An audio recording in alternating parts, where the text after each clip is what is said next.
আউযুবিল্লাহি মিনাশ শাইতানির রাজিম। বিসমিল্লাহির রহমানির রহিম। দূরে এবং কাছে থেকে যেখান থেকে আমার ভিডিও দেখতেছেন বা পরবর্তীতে দেখবেন, সকলের প্রতি রইল আমার সালাম। আসসালামু আলাইকুম ওয়া রাহমাতুল্লাহি ওয়া বারাকাতুহু। আজকে আপনাদের সামনে খুবই গুরুত্বপূর্ণ একটি ভিডিও নিয়ে আমি হাজির হয়েছি। আমি হাজার আলী।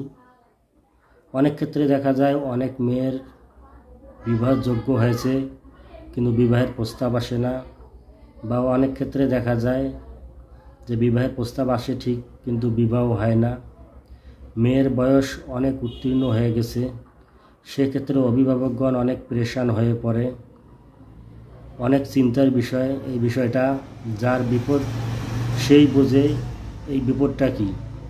এরকম লোক অনেক আমার কাছে এসেছিল এবং প্রায় মৃত্যু পথযাত্রী, মানে আত্মহত্যা প্রবণ ইচ্ছাও তাদের হয়েছিল যে বিবাহ না হলে সে আত্মহত্যা করবে।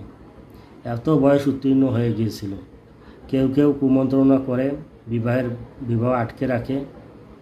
তাই যাদের বিবাহের এই ধরনের সমস্যা, তারা ইনশাল্লাহ এই ভিডিওটা অনুপাতে আমল করলে ইনশাল্লাহ উপকৃত হবেন। তাই আপনি যদি আমার চ্যানেলে নতুন এসে থাকেন, চ্যানেলটি সাবস্ক্রাইব করতে পারেন। ইনশাল্লাহ নিত্য নতুন কোনো কিছু শিখতে পারবেন। তাই আসুন ভিডিওটা শুরু করি।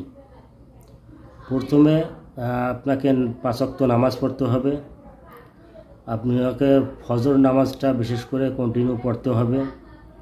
আপনি ফজরের নামাজ পড়ে সম্পন্ন করে যা যাবতীয় তসবিহ আছে তা জপ করার পর ইয়া ফাত্তাহু নামে একটি আল্লাহর গুণবাচক নাম রয়েছে।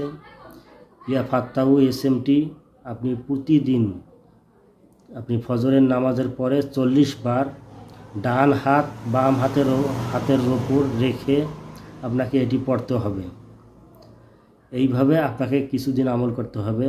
ইনশাআল্লাহ এই আমলের তাসিরে আপনার যত সমস্যা থাকুক না কেন, ইনশাআল্লাহ সুপাত্রের সহিত আপনার বিবাহের ব্যবস্থা হয়ে যাবে। তারপরে যদি কোনো সমস্যা হয়, আমার স্ক্রিনে নাম্বার দেওয়া থাকবে, আপনারা যোগাযোগ করবেন এবং আমার সাথে পরামর্শ করতে পারেন।